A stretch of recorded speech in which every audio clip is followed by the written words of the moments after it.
Mis asi on eesnääre? Eesnääre on mehe organismis alakehas nüüd täiesti tsentraalne organ, mis reguleerib kõiki sealseid funktsioone, alates siis kusemisprotsessist ja lõpetades seksuaaleluga. Et seemnepurske protsess on puhtalt reguleeritud eesnäärme tasandil. Lisaks on tal küllalt suur koormus meie põhjalakirimas on ka kaitseorganina, selle piirkonna kaitseorganina. Nii et ma olen nimetanud teda varem ka mehe teiseks südameks, et ülevalt siis reguleerib meil süda, aga seal allpool siis selline keskne ja kõike mõjutav organ on eesnääre. Kui sa praegu rääkisid, siis jah, mul tuli peaaegu see sama, et see alakeha aju, ma mõtlesin siis selle peale. Aju päris ei ole, sest ütleme, võib-olla see aju on meil teise koha peal teine pea, eks ole, et seal on veel, võime veel neid kujundeid luua. Ja, et mis siis mõtleb, on ju. Aga jah, et raske ette kujutada, milline see eesnääre välja näeb.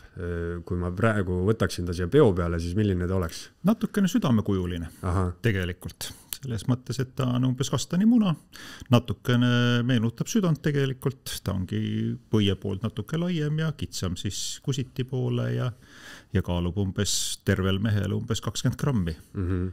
20 grammi ja kulutab umbes 20% meessugu hormoonidest organismis. Nii et selles mõttes on ka näha, eks ole, et kui ta proportsionaalselt, kui oluline ta tegelikult kehas on.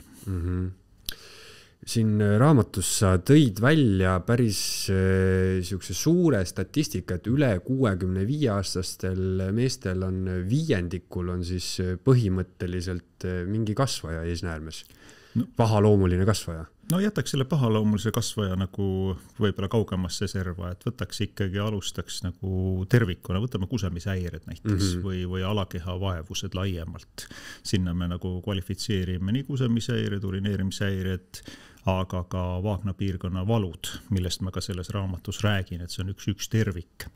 Ja võime öelda, et nende probleemidega tegelikult elu jooksul puutub kokku praktiliselt 100% mehi. Miks see teema just esimese raamatuna sai? Et ma loodan, et äkki õnnestub sinna teine ja kolmas ja võib-olla ka neljaski raamat veel juurde kirjutada.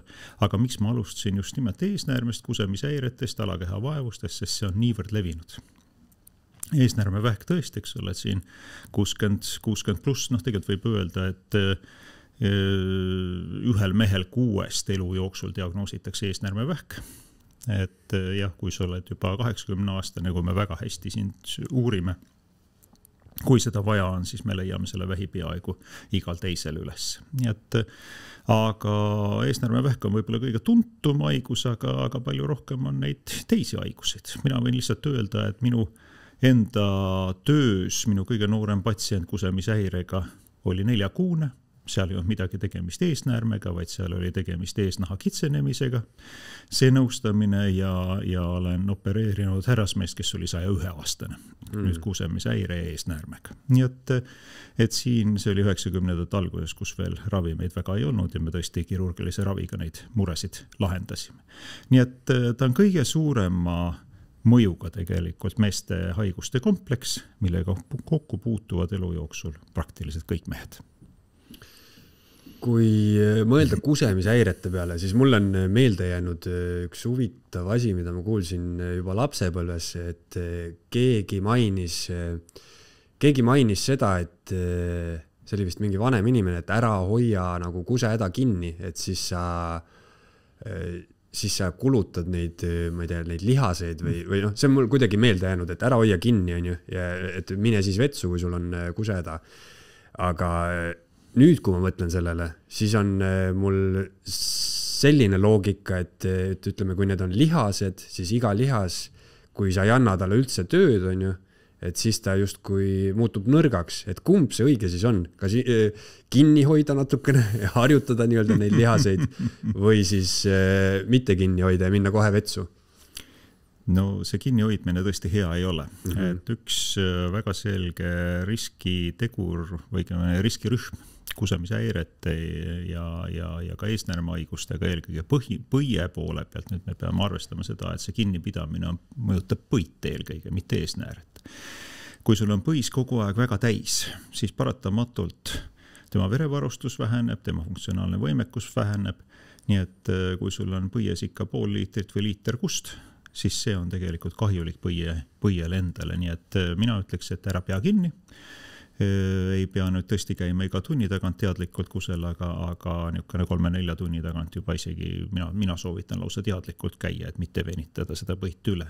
On selge riskirühm on tõesti kaugsõidu autojuhid, eriti väga nii-öelda tihedatel trassidel, kus siis sa võid trassi pealt maha minna kusele kuskile, aga sa ei saa pärast trassi peale tagasi ja siis ongi niiviisi, et eriti Soomes on mul kolleegid rääkinud, neil ongi niisugune täiesti kaugsõidu autojuhi sündroom, kus siis põis on üle venitatud ja enam hästi ei tööta. Nii et parem ikkagi käia.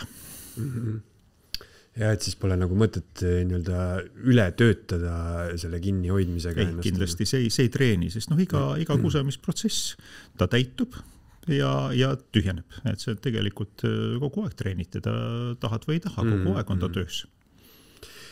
Kui rääkida siis eesnäärme haigustest üleüldse, et siis milliseid, üks ongi see kusemishäired on ju, nagu ma aru saan, aga milliseid erinevaid asju see eesnäärme tervis veel mõjutab? No võtame jälle, räägime kõigepealt selle kusemishäire lahti. Et kusemishäired on seotud mitte ainult eesnäärmega.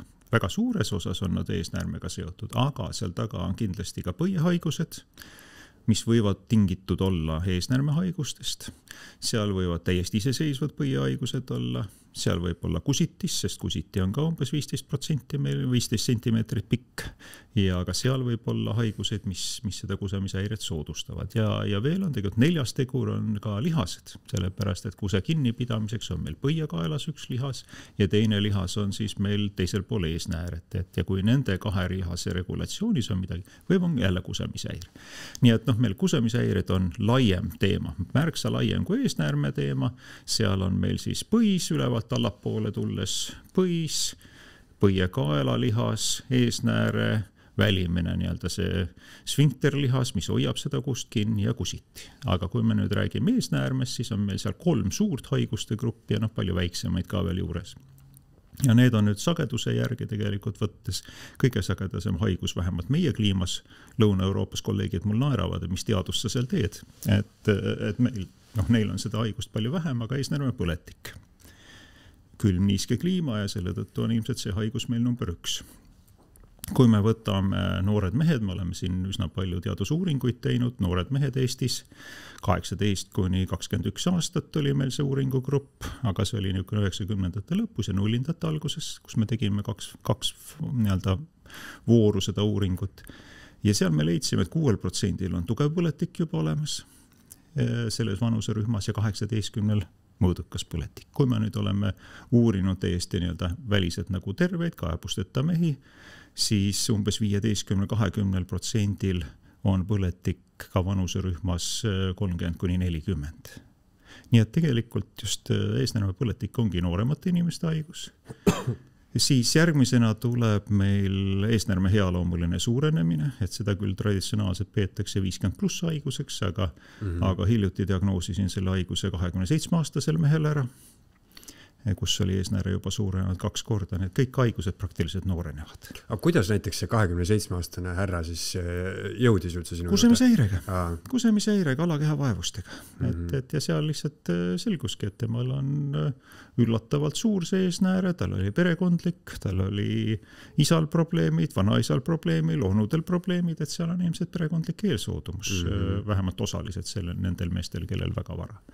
Nii et eesnäärme healoomuline suurenemine hakkab, eks ole, enamasti hakkab ta vanuses 40+ ja kuskil vanuses 50+, vähemalt 70% meestel on eesnäärme suurenemine. See on healoomuline protsess ja meie peame teda tegelikult täiesti nagu normaalseks arenguks, individuaalseks eripäraks. Et me seda suurust iseenesest ja seda healoomulist suurenemist ei ravi, me ravime ainult, kui ta põhjustab kusemishäired. Ja kusemishäired põhjustab ta väga sageli selle sama esimese haigusega koos, kui seal on põletiku komponent, siis eesnääre on kahjustunud ja selle tõttu ka see suurenenud eesnääre annab rohkem vaevuseid, kui annab väiksem eesnääre. Ja siis tuleb, eks ole, sammut, eks ole, nii-öelda 50+ või isegi võib-olla veel rohkem, 60+ haigus, eesnäärmevähk. Nagu ma ütlesin, et elu jooksul diagnoositakse ühel mehel 6, Aga mis on nüüd oluline, et jälle viimased aastad, võtame 10 aastat, mida me oleme nüüd analüüsinud, just omal siin üks doktoritöö on sündimas sellest või programm sellest, et me oleme oma kliinikus, meestekliinikus, Tartu Ülikooli kliiniku ja meestekliinikus oleme leidnud siis eesnärme vähke vanuserühmas 40–50, tänaseks praktiliselt 100. Et me ei saa enam öelda, et see on 50+ või 60+ haigus, vaid see on juba tegelikult 40. eluaastate haigus samuti. Et selles mõttes, kui vanasti öeldi, et sa pead eesnääret hakkama kontrollima 50+ vanuses, siis täna meie ütleme selgelt, et see on hilja, kontrollima peaks hakkama 40+. Eesti esu.